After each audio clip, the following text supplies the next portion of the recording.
Yo, what's good YouTube? It's boardzy, and in my opinion, the future of the gaming mouse industry is going to be shape modifications. You can see my G-Wolves HTR right here with the included G-Wolves clay, lots of grip tape. It looks like a monstrosity, like an Oreo, but it feels incredible. And yeah, all I'm going to say is just hear me out, because you can be early to the next big thing. If you've been around for a while, you've probably been through a few generations of shape mods, and what I would say the G-Wolves clay reminds me of most is Infinity skins from Final Mouse, which honestly I came around to at the time, and this is just one of my favorite fingertip mice because of the added width. And you might look at it and be like, wow, this looks terrible. But yeah, I have always been a big hater of fingertip mice, but this is the first one that's just, it has sold me. And I just want to say, like, this is not the first shape modification to ever exist. I can think of a ton off the top of my head. Obviously, N-Tech Fit, Nitro Tech from Japan, they've released these like shape add-ons for a lot of mice now, including like Final Mouse,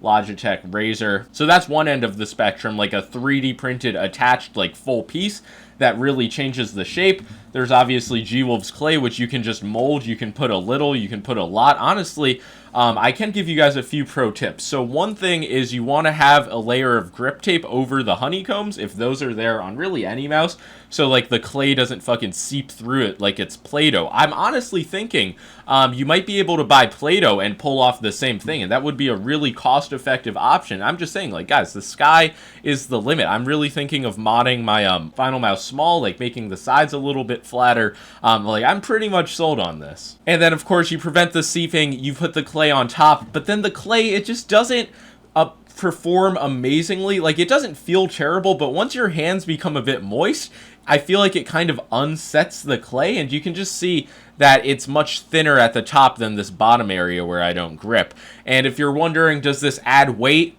This mouse weighs 30 grams. It weighs 28 grams without any grip tape. So the horror of 2 grams, like, if that's too much for you, I don't fucking know what to say. But yeah, getting back to the point, the clay, like I said, just doesn't feel amazing or perform that well with moisture, so I just threw on another set of grip tape, and this really just feels like an optimal shape for fingertip for me. And yeah, this has really just instantly become a top shape for me. I feel like it adds like at least 3 or 4 millimeters of width, and it's just the first time I've been able to appreciate a fingertip mouse for the shape. But yeah, like I said, like, you can personalize it however you want, and the sky's really the limit. Like, you can pretty much add a ring finger rest on every mouse.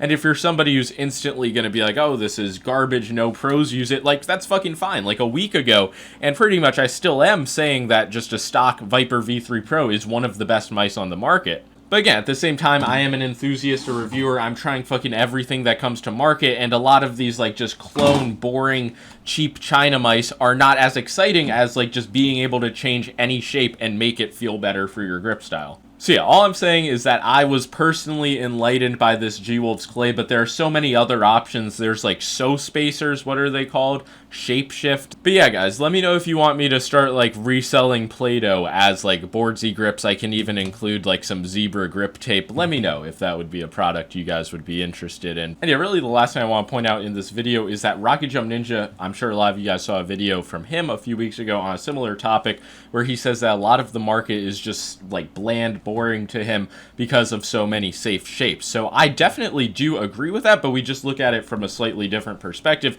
He kind of wants companies just to release like really out there designs, like stuff similar to the MZ1, where it might just be perfect for you, but it's just a bizarre like looking shape.